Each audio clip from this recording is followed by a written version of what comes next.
And I'll share my screen here.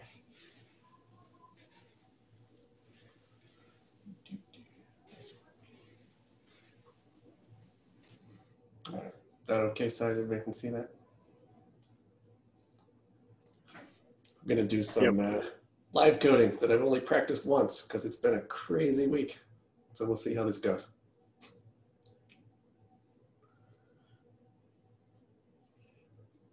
Did anybody take a break? Should I wait for people to start, or?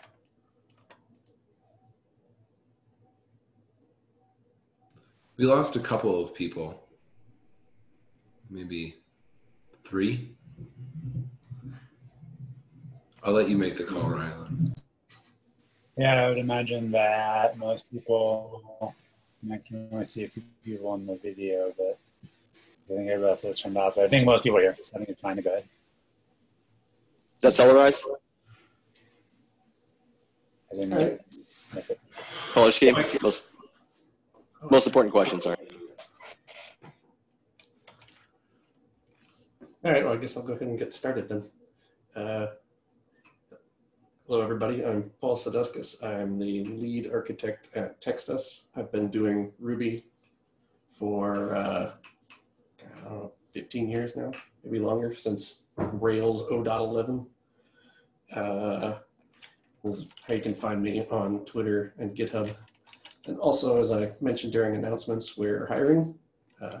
I'll drop this link in chat if anybody wants to go check that out. And then, yeah, that's all I have. I guess I'll get started. All right, so I'm going to be talking about custom RSpec matchers. When you're writing your tests, it's nice to be able to make them, I don't know, one of my favorite things about RSpec is just how human readable they are and how fluent it is. You can kind of just tell what is supposed to be happening with a well-written test. And sometimes, you know, you end up having to write, you know, double equals or things like that. And it's not quite as readable, but RSpec gives us a lot of tools to be able to write more fluent and easy to read tests. So this isn't really a custom matcher, but one of the cool features that it has is you can just use the B matcher. Array to B. So yeah, I've got guard running over here on the other panel, so it'll just automatically run the test every time I save the file. And so what this is doing is, since array has a method called empty question mark, the B empty matcher will just automatically execute that on it. And so we can also do it with, you know, just make up something else.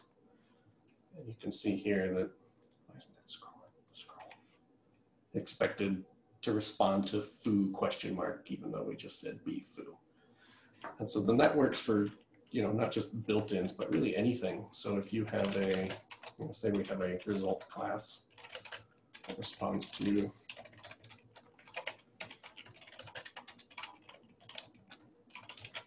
and then we can test it like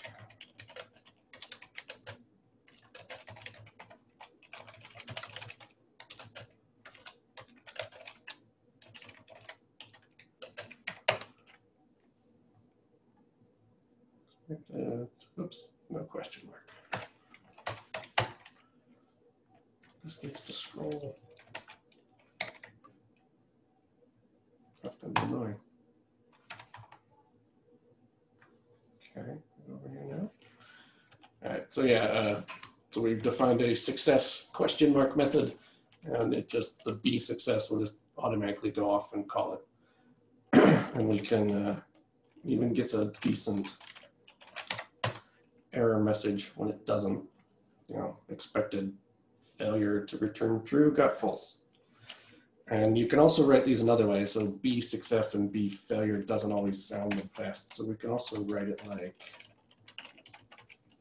this. You can throw in the A and it is expected to be a success. And so that's, I use this a lot. Like this is just the easiest way to start testing objects. Even like I'll go add methods onto objects that wouldn't even normally have a question mark method, just so I can go use the B matcher without any, it just reads a whole lot nicer instead of having to write something like,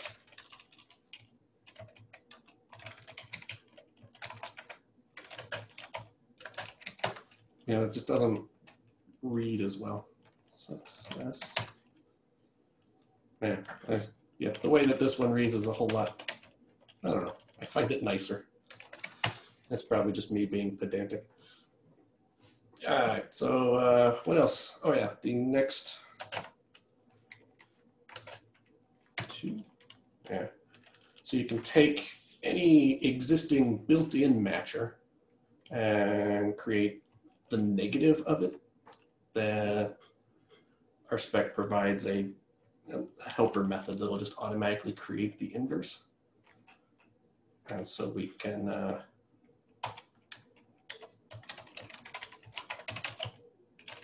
define negated matcher. We'll call it exclude. Exclude. And it is the opposite of the include matcher. And so now we can write, instead of to not include, we can write it to exclude. Matchers. Yeah, there we go. So why would this use? Why is expect to exclude any better than expect not to include? You can use when you're like if you've written the change or any of the expectations that take a block, like this one takes a block, so let's delete something to change list to exclude.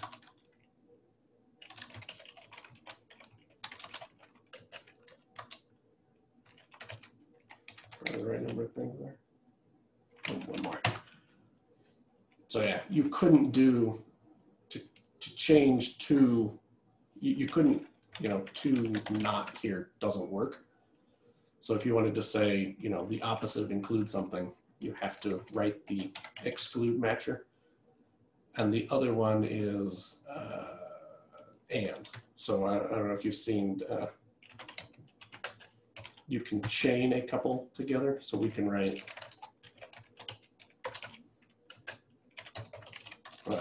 to include one and include two. So like we can chain both of these using the two rather than saying expect.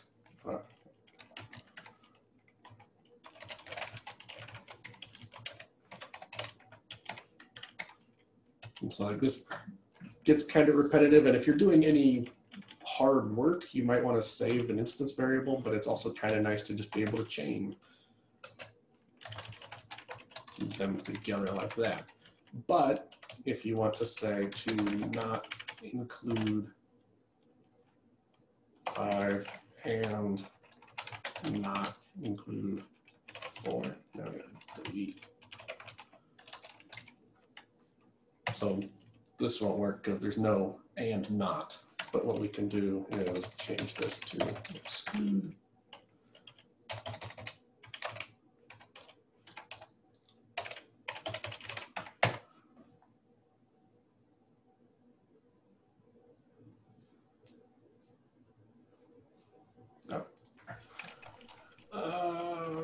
Fine. Anyway, how did I write this before?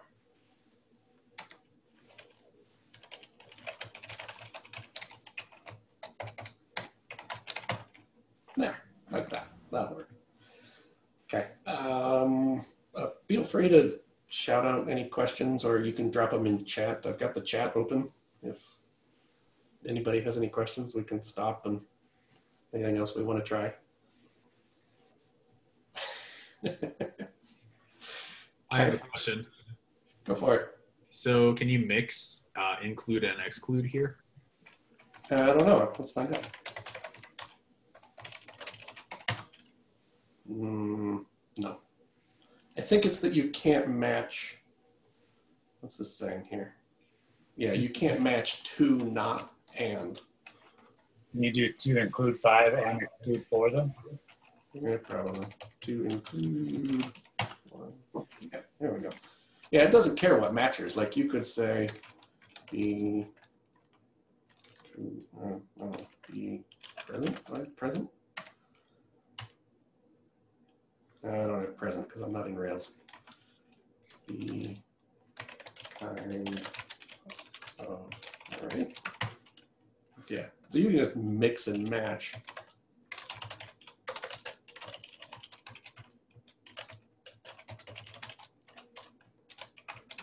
You know, whatever matchers you want. The only restriction is you can't use, you know, the not. If we wanted to say, you know, not include 5 and not include 4, like there's no way to do that. So you have to go define the negative of the matcher to be able to use it like that. Dan Moore asked, will you typically define the negated matcher in the test or at the higher level? It depends on how often I'm using it. If I'm using a custom matcher that I wrote myself, then I'll usually define the negated in that same file where I defined the matcher. If I'm just using it in a one-off in one test, kind of like what we're doing here, then I'll just include it inline. Usually I will at least put it outside of the spec though. And then sometimes I'll just put it in the spec helper or in a file required from spec helper that has a handful of them defined.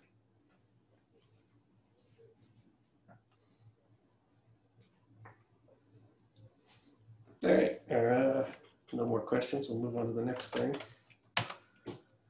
All right, so the next thing is we get a, they provide a DSL where you can just go write your own matchers.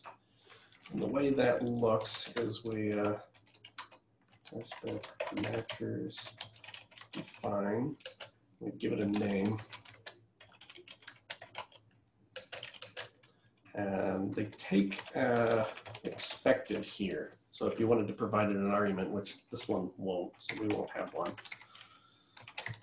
And you can do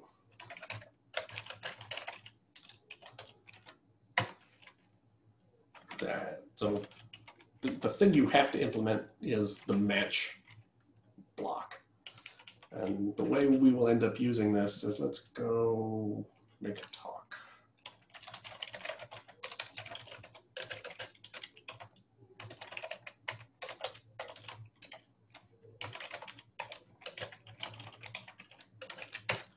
And then it should be a good talk. Okay. Initial, oh, right.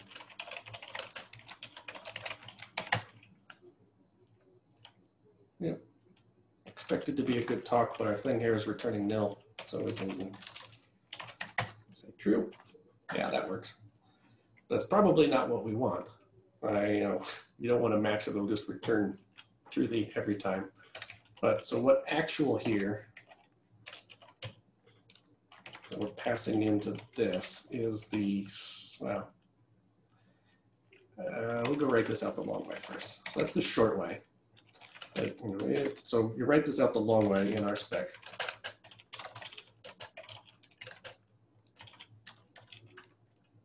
Then you can say expect talk to be a good talk. Right, and so that's, this one here is the same thing of that. We said subject, and it just implicitly, whatever should is being called on is the subject. And so now be a good talk is calling the be a good talk matcher, where the match method passes talk in as the actual. And my auto fixer fix this for me. Oops. And just convention, even if you know what this object is, it's always convention, just name it actual, and that will come in handy later.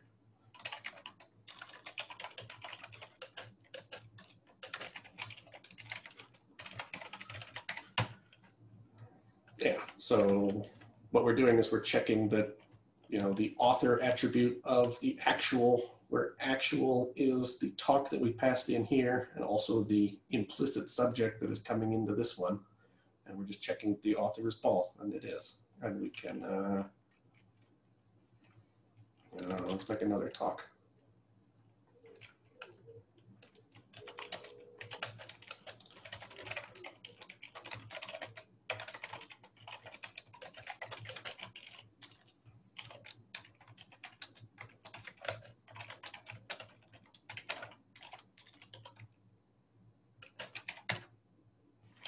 Yep, see, the author's not Paul, it's not a good talk. So what else can we do? Yeah, so the, all right, so the other, the DSL provides a few other methods, like, so description. So what we can do is this part here. So this is expected to be, like, we can change this to be, and so what this changes is when you're doing the implicit subject style, where you're not giving the it a description, it changes the description that is getting printed out. Let's see, Rylan, can you remind what specify is? It is basically the same thing as it.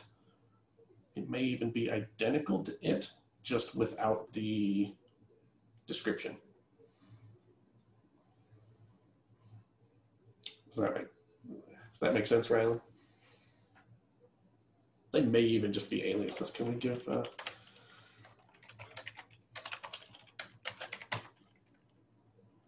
oops, we're doing this guy. Yeah, so I think it and specify are aliases. I tend to use it when I'm writing it like this with a explicit description.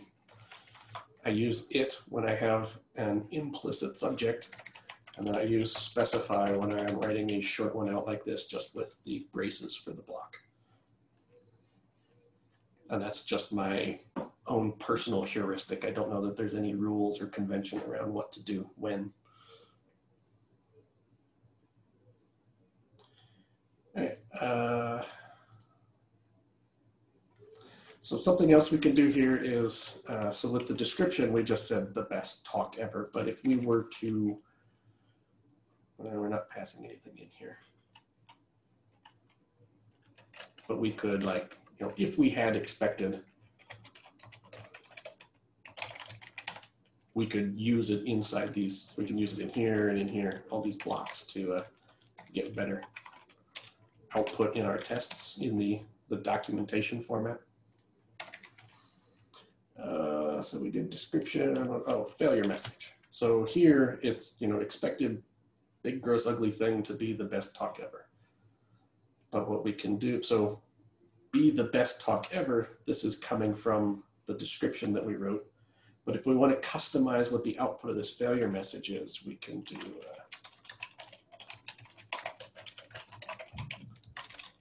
here we have access, it passes in the actual again. We can say, we expected the author to be Paul, but it is actual author. And so now we get, you know, expected the author to be Paul, but it is not Paul. And so that's coming from this failure message. Robbie is expected nil inside the matcher because you don't give it something to compare to. Yeah, so in the next one, so if we had, I don't know, like if we were doing something like that, where our matcher took an argument, that argument is getting passed in as expected. But in this one, we're not doing that. I think on my next slide I have, and we don't even need it, we can just leave it off, it's fine. Something else we can do is actual here, oftentimes what you can do is we can say actual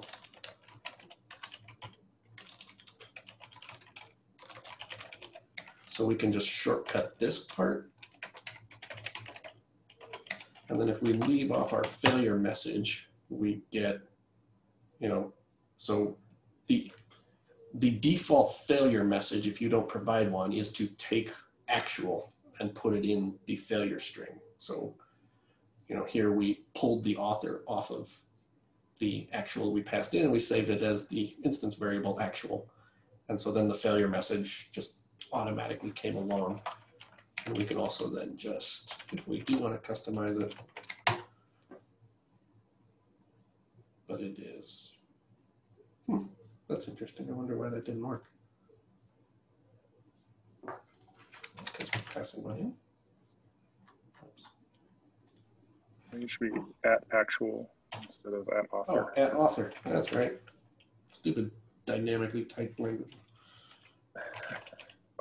Nope. Still. See, I did it again. Actual. Ah. Ta-da. Thanks, Jason.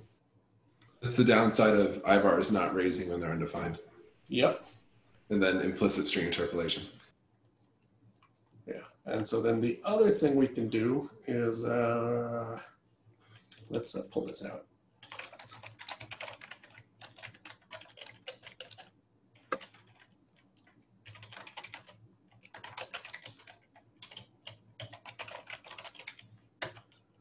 Let's make this one pass.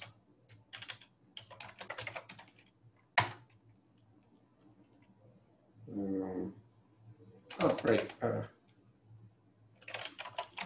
Let's do this one. So here we're doing the opposite of this one. Actually, we can just change all this.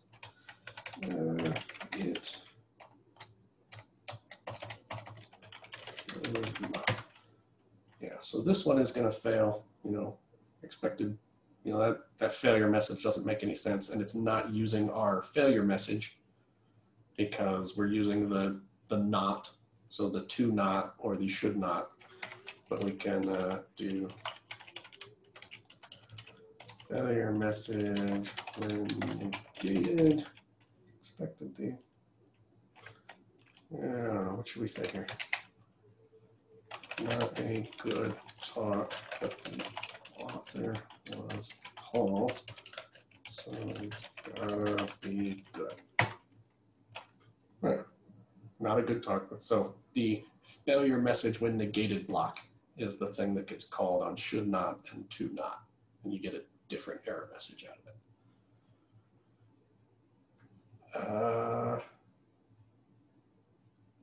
What can we do? Oh yeah, this is, so you were asking about expected. So we can, let's define another matcher.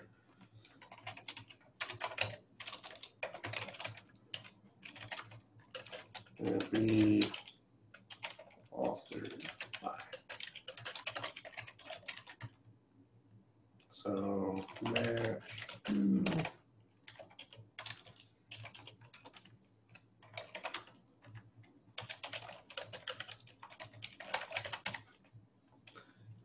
yeah, that's enough for now. So let's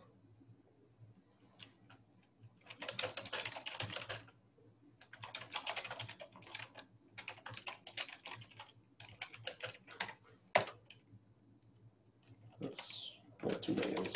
Oops. There we go. So we'll just focus on this one so we don't have to look at all those others that I did. So this is where that expected is coming in. So be authored by. So the Paul here is getting passed in as expected, and that's the expected. And then, so the failure case,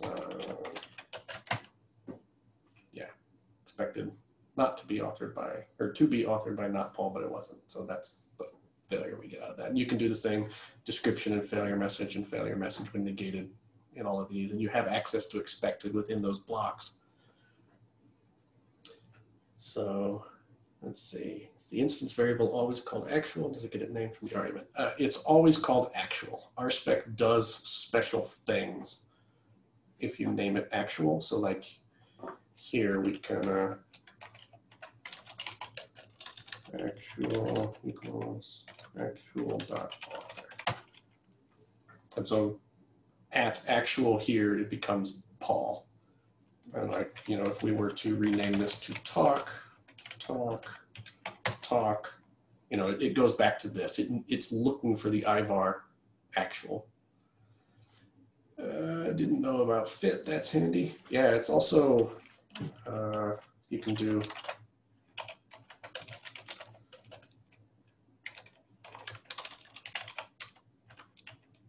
it on these too. So this one's going to run the whole suite, but if I throw an F in front of context, it only does this subset of them.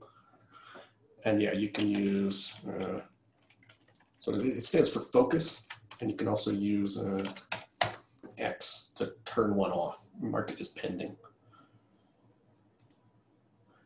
And then I think, does X also get mad if you, no, it's the other one. There's one,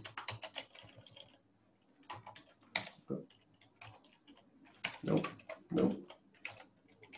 that. Yeah, so if you can mark any example with pending, but if you make it pass, then it's a failure. It goes ahead and runs the test anyway and flags that it is failing because you marked it pending, but it is passing. But that is not the case for the X.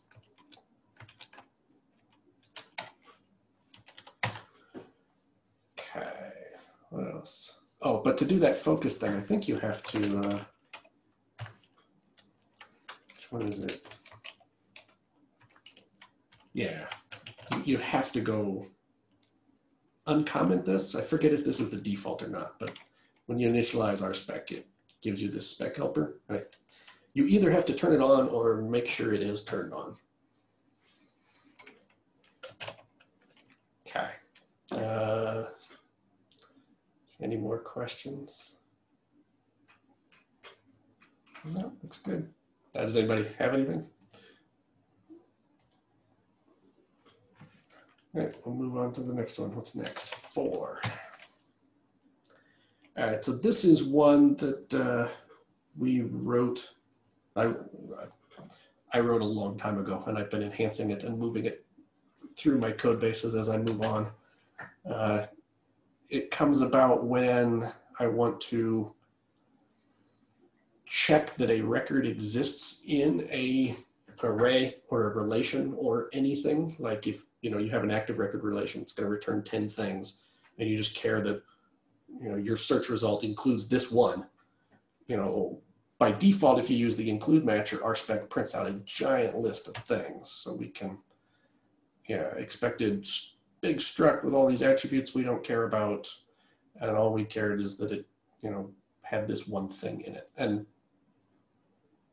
it seems like, since these are different objects, it only compares exactly object ID.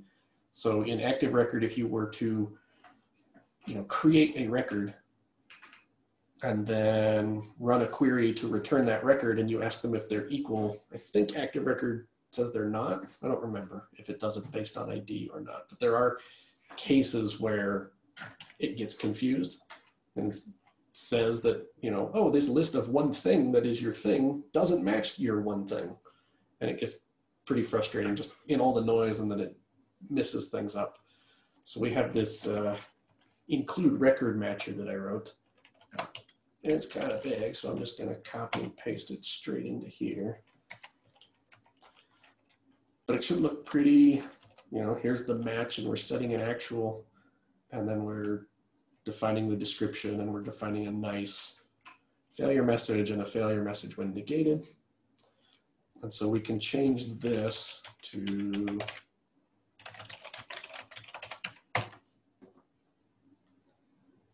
now it passes because, person 1. So what this is doing is it is just calling ID on every item in the actual collection.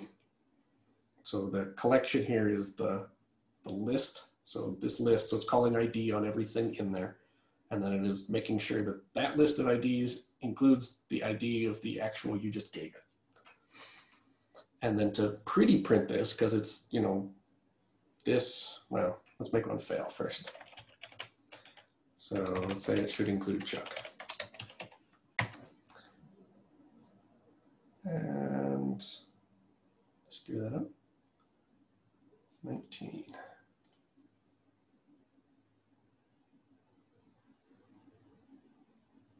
I don't know what's wrong with that. Now let's put it back the other way. This is what I forget for trying to make it better right before the talk.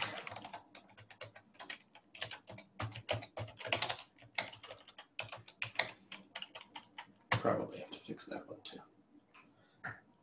Yeah, so anyway, now it's printing out. Is it printing out? Let's focus this one spec. Yeah, expected the collection to include record, and all it's printing is the ID and the name in a fairly compact format, but it was missing from this array in that same compact format. And what this does is it just, I tweak this all the time and add and remove attributes based on, you know, what our popular attributes are on models that I would use to identify these things. You know, name and title are really common. And so when we're setting up our specs, you know, all our persons or contacts or users or whatever accounts, they all have names. And I try to give them good names in the tests. And that way, when my test is failing and I can't understand why or what it's matching, I can just look and see, oh, expected the collection to include Chuck Norris, but it was missing from, and all I had was Paul. Okay, I see what's going on. Like, you know, because the other one, you know, expected struct, ID, name, a lot of text. And if this list gets dozens, you know, I think Active Record will have like 10 in here that it prints, and then it throws ... So it expects, you know, expected person 1, name, blah, biography, blah, blah, blah, blah, blah, blah. And then it'll say, you know, ... person 10. And so like, you know, you're looking for person 5 and RSpec collapsed it with an ellipsis to avoid printing out the whole thing. But what this will do is it'll pretty print a much shorter version based on what some names might do.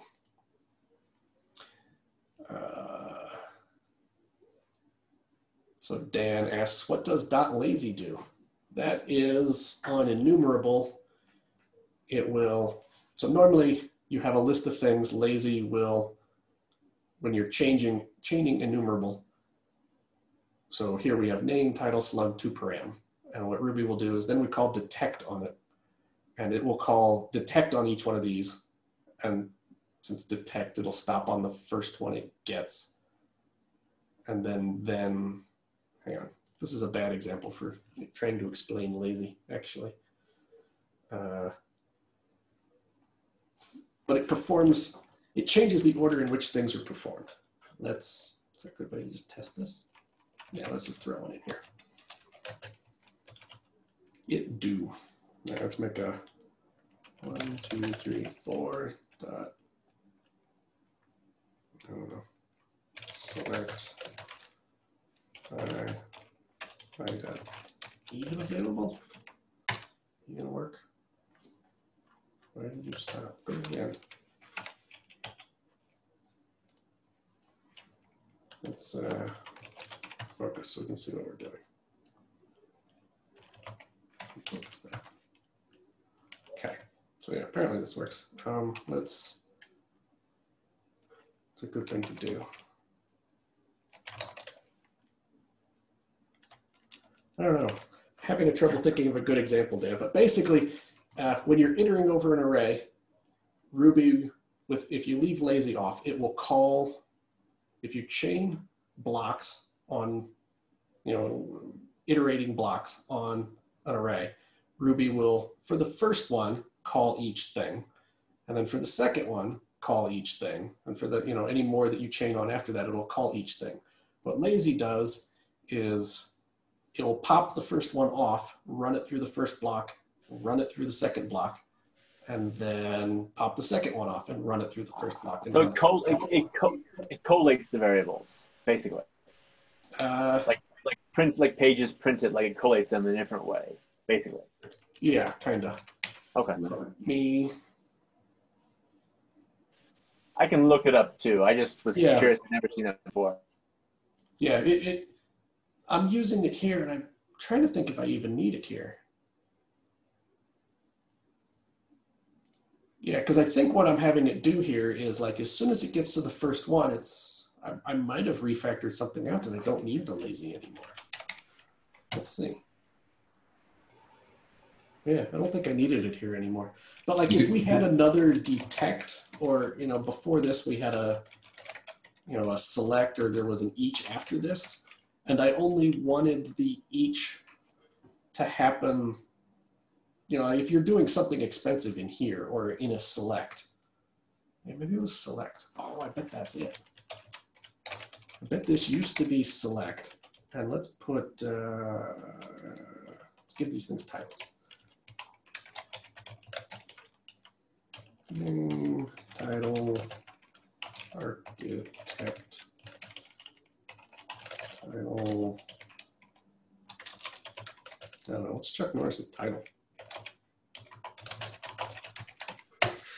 Yeah, there you go. Perfect. Just call them Rangers in Texas. Yeah. Yeah. So what's happening Colorado here? Maybe then.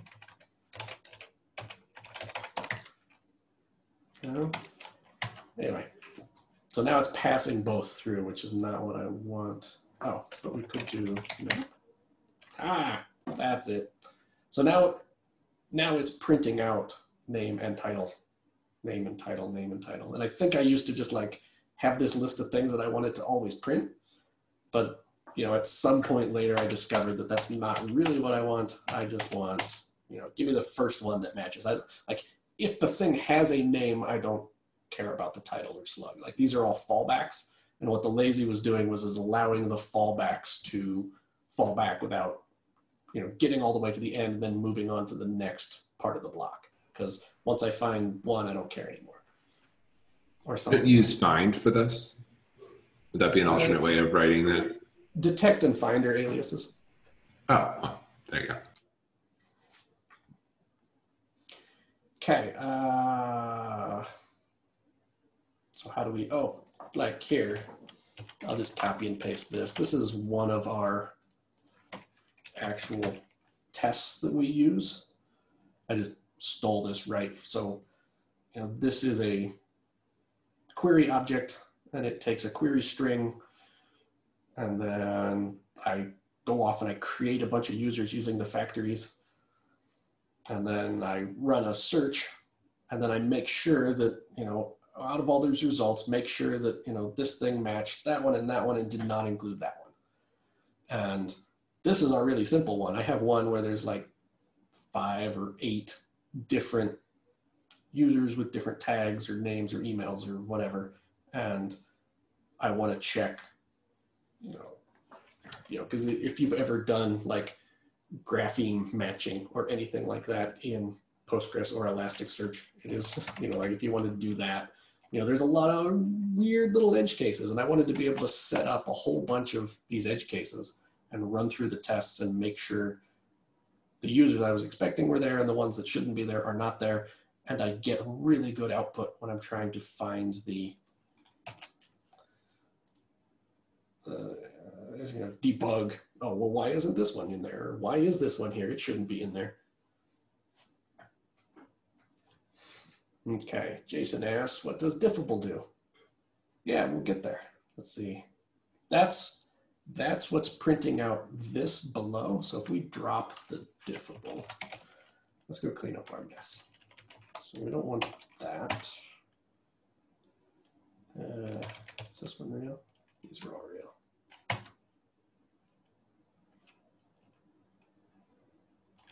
I don't want this one anymore. Okay, so if we leave off diffable, we get this expected collection to include record, and that's it. And it's like if this array here gets very long, that's annoying. Why'd you do that? Why would that be the right thing to do? Yeah, if that array gets very long, it's a little hard to read. And so what diffable does, and this works on, what did I do?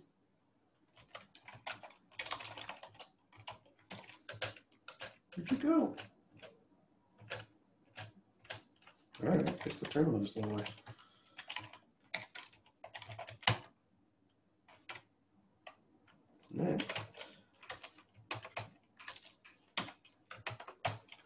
So if we add the diffable in, so now what it's doing is, printing out diff and says which one and gets, we expected this to be in there, but it was that. And it doesn't use our nice pretty printer, but it is nice to see, like if this list were longer, let's make a longer list.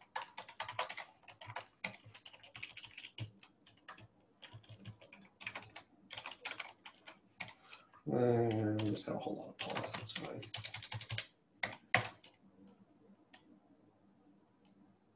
Oh, ID2. 20. Well, it's not printing it out at all like I expected. Huh. Yeah, so that's not all that useful. But what diffable does is if you're writing a custom matcher that is matching an array, or, oh, that's why, here, because of that.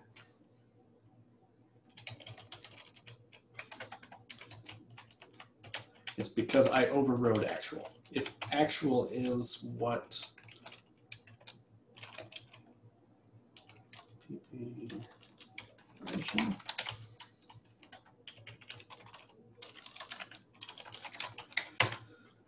there.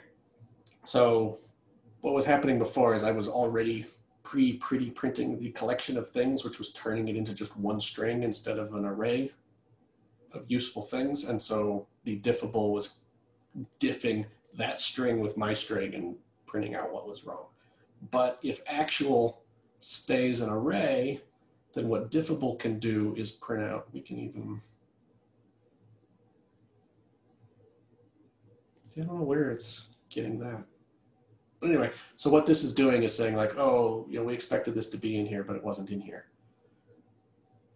And so that's what diffable is doing, is it's printing this diff. And it's available on any matcher that might deal with arrays or hashes or strings. Does that make sense, Jason? Yes, it does. Okay, great. Does anybody else have any questions?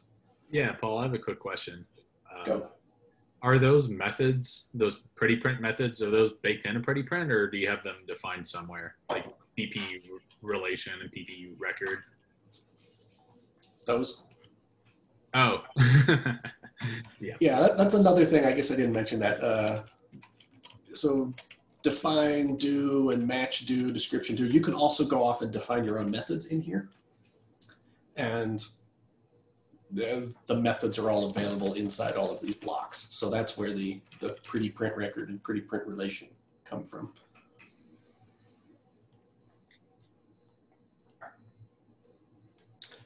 Got it. So the lesson here is to look at what's right in front of you. Yeah, that's a good thing to do. All right, we'll move on to the last one. Nope, not that one. That one. So this is one that I wrote, and it's an open source gem that you can pull down. I'll drop a link in chat. And the README goes into a ton of detail, but I won't spend a lot of time with that. But I found this one useful when we're testing like API responses. Specifically, a lot of time I don't care about the actual literal values of things. I just want to make sure that they're, keys that I expect to be strings are strings, and ones that are numbers are numbers, and ones that are dates are dates. And so what the resembles matchers do is just, does it resemble this structure? And so we can, I'm not going to type this all out because I'm lazy. So we can write a matcher that, is this document. So name Paul, ID 42, title. So we can say it should resemble JSON, where name is whatever, and the ID is just a number, and the title is anything. And, it is expected to have JSON that looks like that. And so if we change this to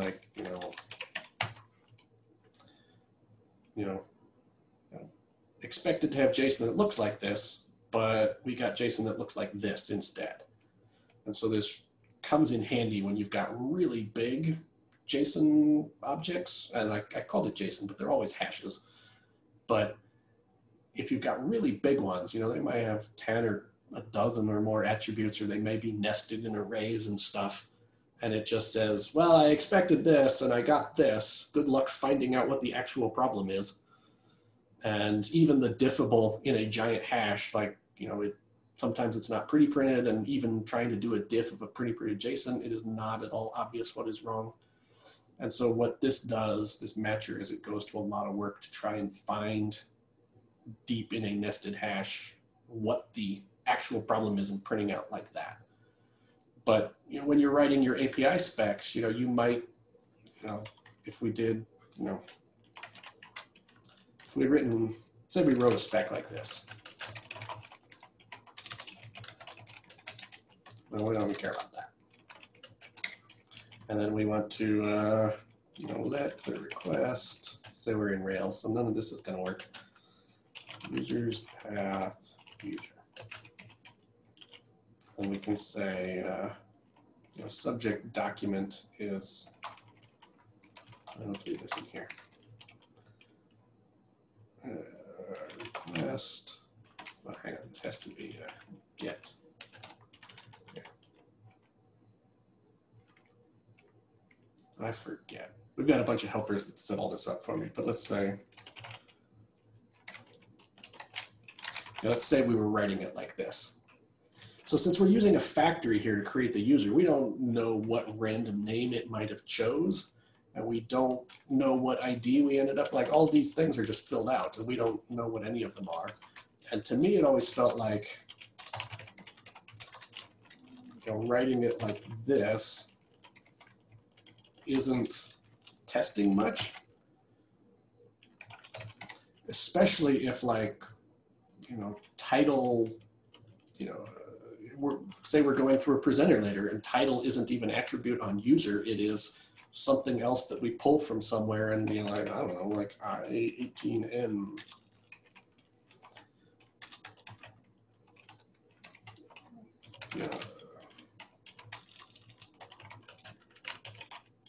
You know, there might be some logic here that we're using to calculate the title in the final responses.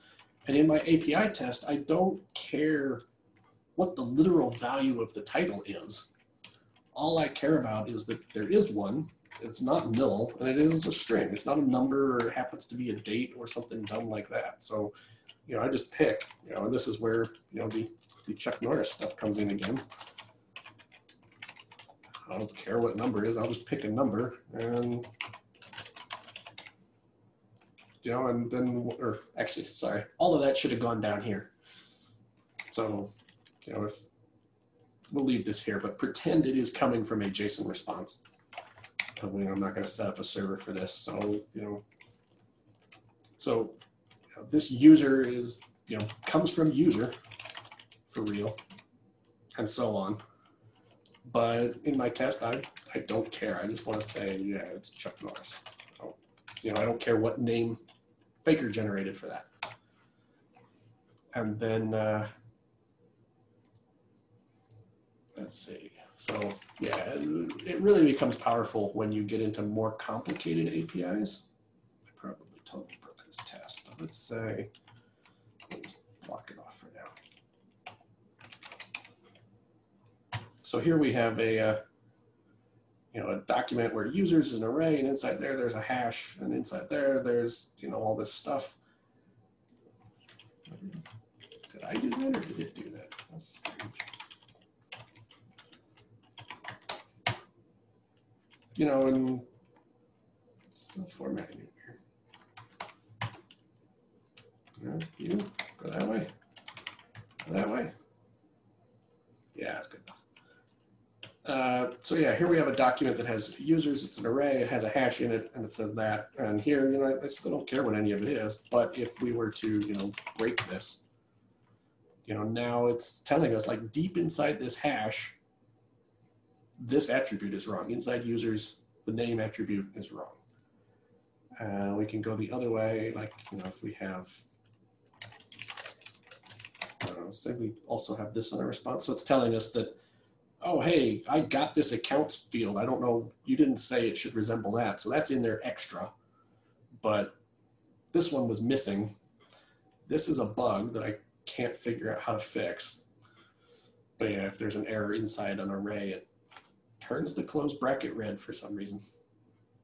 I spent a long time trying to figure that out. What else can we do? It's smart with like,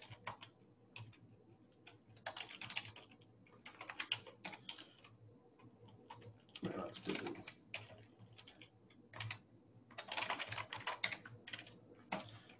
so here, you know, it's telling us we have this extra created at, and we can do, like, if I think, I should check this out. We're off the end of anything that I ever prepared for, so we'll see. So I think if I write a string here, yeah, it's okay with that. It shouldn't be okay with that. Maybe it goes the other way. Or maybe it's just a string. But like we could do, you know, we can just pick any time here.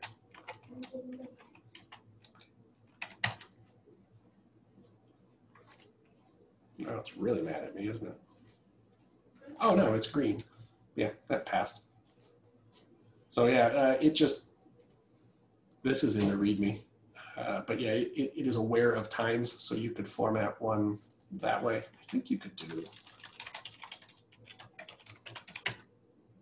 yeah, it doesn't care about the actual formatting of the time, just as long as the time is a time.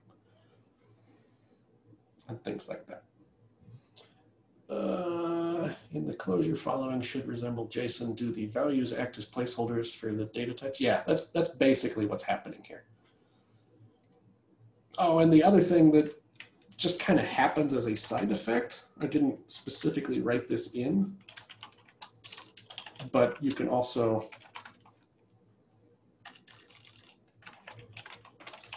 use any other matcher there. Well, because it's a string. There we go. So we can drop other matchers here. And like if there's some other complicated thing in here,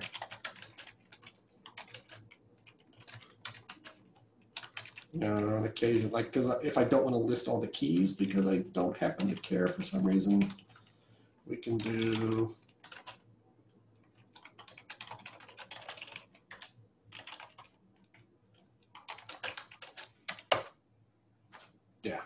so we can, you know, drop the hash including matcher in here now.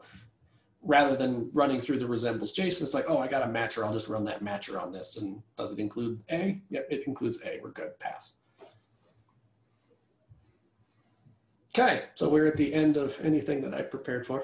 If anybody has any questions or wants to see anything else, let me know. Since I don't have any slides, you know, we're free to do whatever we want. So.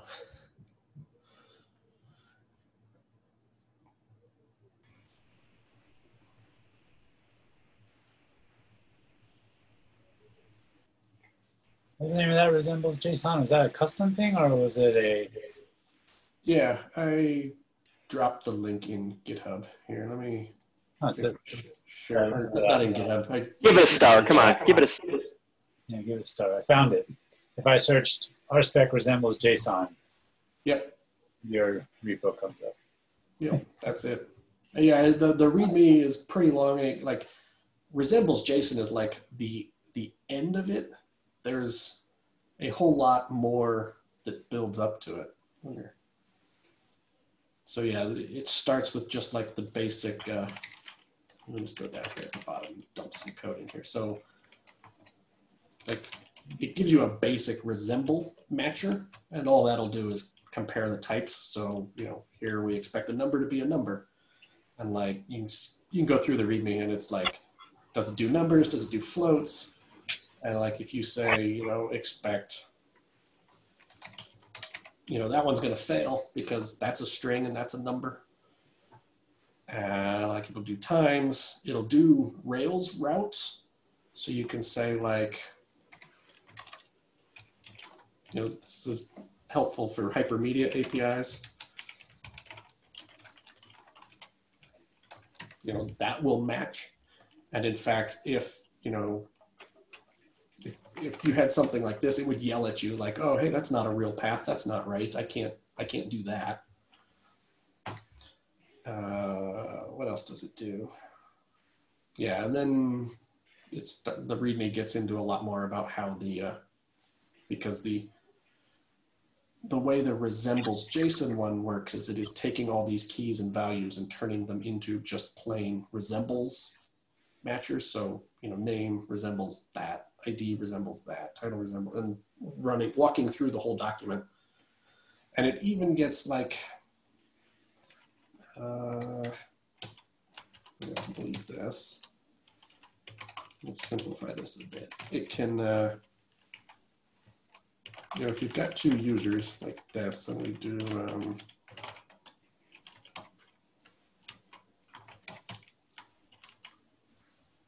so is this one going to pass or is this one going to fail? I don't remember. We'll figure it out.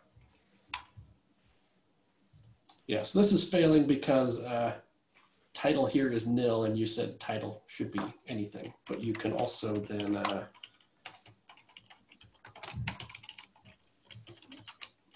give it that one as a choice, and now it'll pass. So if you've got this one, it's kind of annoying how it deals with nillable fields. I wish I could come up with a better way to do that. Pull requests accepted.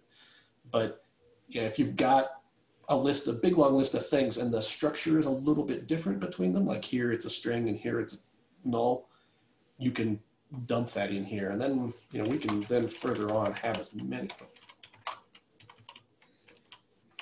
many of these as we want. Oops. Let's put some in here that are null. As long as, we only have two in here that we're saying it should resemble these, but we have a whole bunch of these, and as long as some of them match. But then if we, had like, this one's going to fail, and the error output of this one isn't great either, because it, it says it about each one. I don't know a good way to diff that when you've got, 5 of these and 2 of these. But it is telling you that there is a problem where we've got one of these where the ID is nil. And here we're saying the ID is always a number. Daniel asks, how's it handle nested objects? Well, it does, because here we got a hash, and then there's an array, and then we can even go one further. Let's simplify this whole thing. I don't know, what do users have? They have blogs.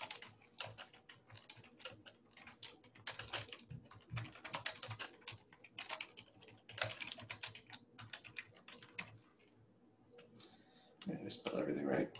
Let's get rid of this one too. Did I spell wrong? That's what I spelled wrong. Scroll down. Yeah, so there it's saying like, hey, there was a blogs field, but then we can, in our matcher, we can say, oh, there should be a blogs, it should be an array, it should be, have an ID of, I don't care. Yep, I got that comment again. Yeah, and so now it's saying like, oh, users, the first user, blogs, title, I got a title, I wasn't expecting a title.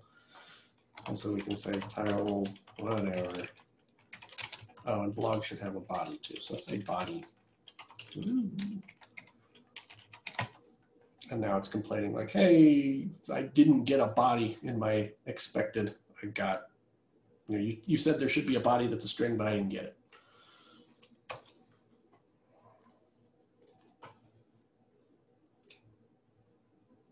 All right, any more questions? You all need to unmute your microphones because it's very disconcerting when there's just no audience feedback whatsoever. Yeah, okay, Paul. Just watching. What? Here's a hot take. I don't like trailing commas. You're wrong. Just gonna put them everywhere now for you, Jeff. No, I already see them enough in JavaScript. What window manager are you using? I'm using KDE right now, but I normally use i3. I switched to KDE because I thought it would be better for sharing my window in a Zoom talk. Thanks. Was it? Sorry. Sorry, what? Was it better? It seemed to work okay. I don't know. I was presenting. I wasn't watching it. Did it go okay, guys? It looks good. All right, great.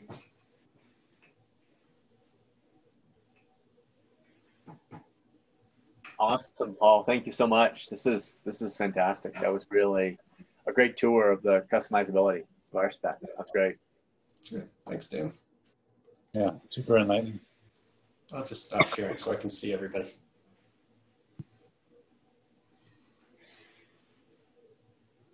Oh, it must not have been that good. We lost half our participants while I was talking.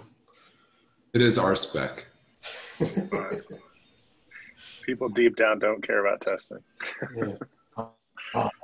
That's a hot take. It's also Take it back.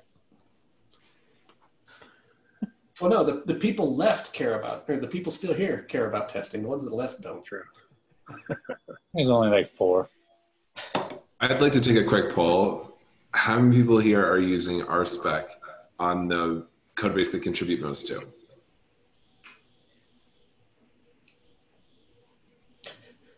Well, 4 of the 11 are working on the same code base.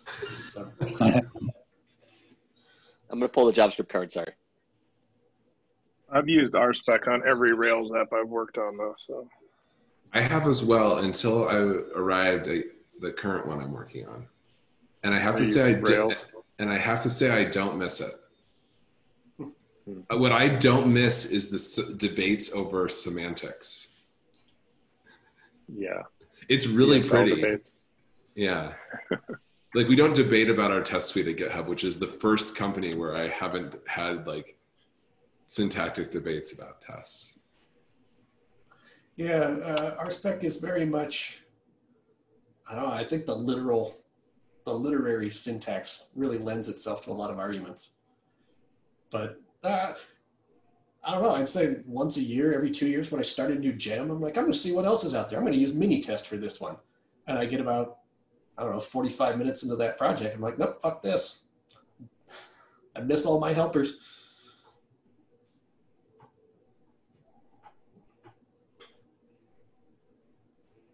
Yeah, I think as long as you can sit down and read it, even with all the different syntactical things, then it's probably good enough. I can understand what it's trying to do. Yeah, it's really easy in RSpec to take it too far, but I really like how it, versus Minitest, it just like encapsulates all the setup and puts it a long way from what you're like. You can say, this is the thing I'm trying to test, and this is what I want it to do. And it can be like 2 or 3 lines that you can just read. You're like, okay, yeah, that makes sense. I understand this. And so it's much easier to understand the intended behavior of the code. But if you're not careful, it can make it a lot harder to understand why this test isn't working. Yep.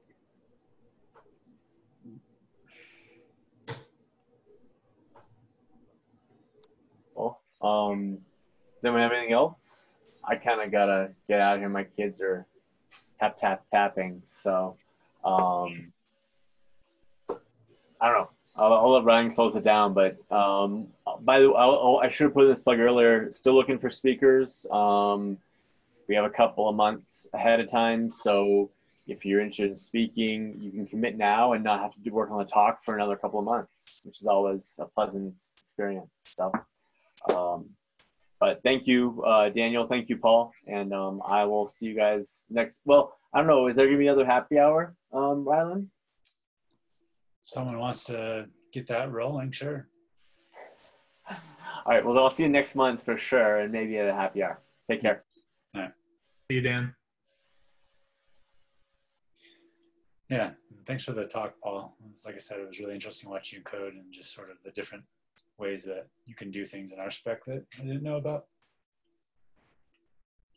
Mm-hmm.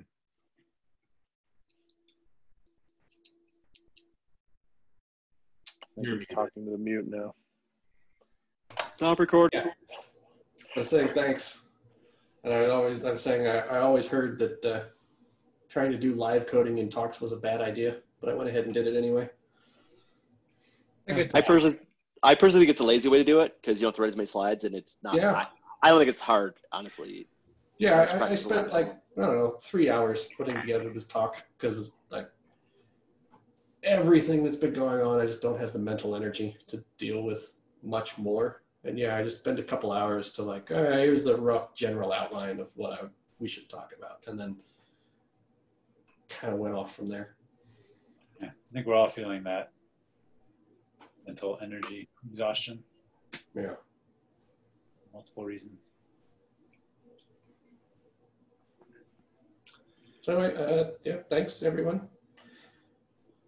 Gonna go have a beer and have some dinner. I haven't had dinner yet. Oh, wait, no dinner. Paul, is there one really good resource that you would recommend if I wanted to read up on this, edit some more? The R-Spec docs are really good. They're written in a cucumber style, which is surprising. But so they execute their documentation to test their code base. And so it's pretty useful. And like just reading through that documentation and their own tests, you can kind of learn a lot of little tricks.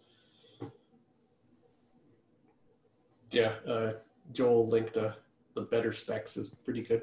I'm not sure if it's been updated at all recently. It was good 7 years ago when I first learned Ruby. Yeah. Yeah, and I look at other people's code to see how they do it and learn a lot from that.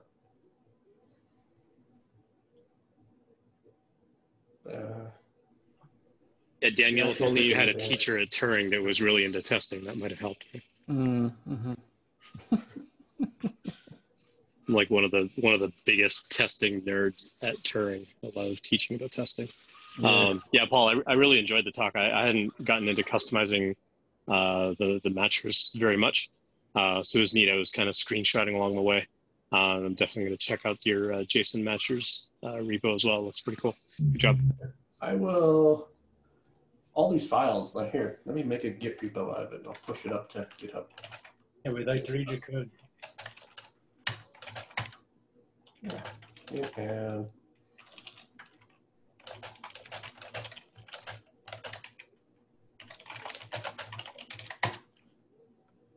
Brooke here? Good, Brooke's not here to yell at me for my commit message.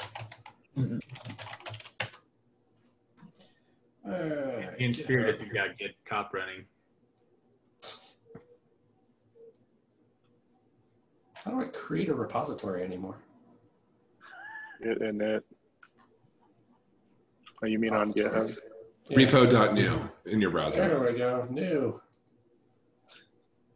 It should be a good talk.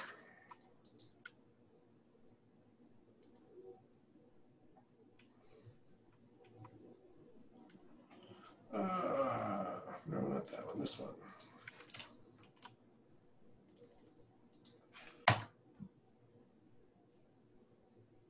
All right.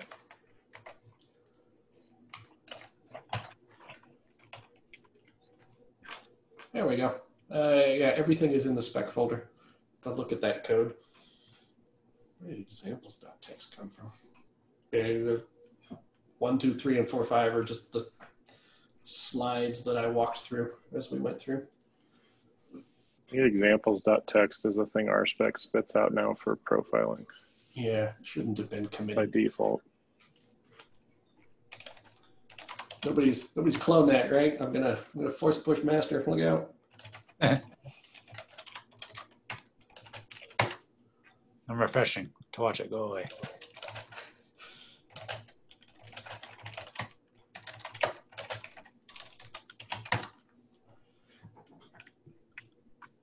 Poof, never existed. It's all gone. You still see it. Oh, there it went. I'll yell at Joel for that. Distributed systems are hard. Joel, get on that. Cool. Well, I think we could probably stop recording at this point.